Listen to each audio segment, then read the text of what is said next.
Hello বন্ধুরা, সবাই কেমন আছো? আশা করি সবাই ভালোই আছো। আজকে তোমার জন্য নিয়ে আসলাম নতুন একটা ভিডিও। ডিএলএসএ সবচেয়ে বেশি টোকেন নেবে কি করে? চলো শুরু করি। তো আমাদের এইখানে প্রথমে এই ম্যাচগুলো খেলতে হবে। আমরা এই ম্যাচগুলো রেডি দেওয়ার পর সাধারণত আমাদেরকে 30 থেকে 50 টোকেন দেয়। কিন্তু আমি আজকে তোমাদের এমন টিপস দেখাবো, এক ম্যাচ খেলেই নিতে পারবা 200 কয়েন।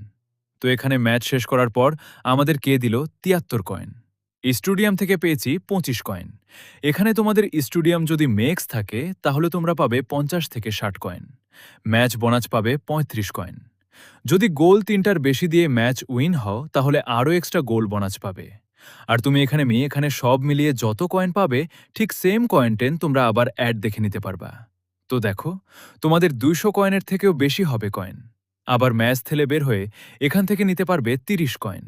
আবার এখানে থাকা প্লেয়ারগুলোকে দিয়ে খেললে পাবে 30 কয়েন। এবার সব যোগ কর। আর হে, যোগ করে কমেন্ট বক্সে লিখে যেও। এমন আরও ভিডিও পেতে সাবস্ক্রাইব করো।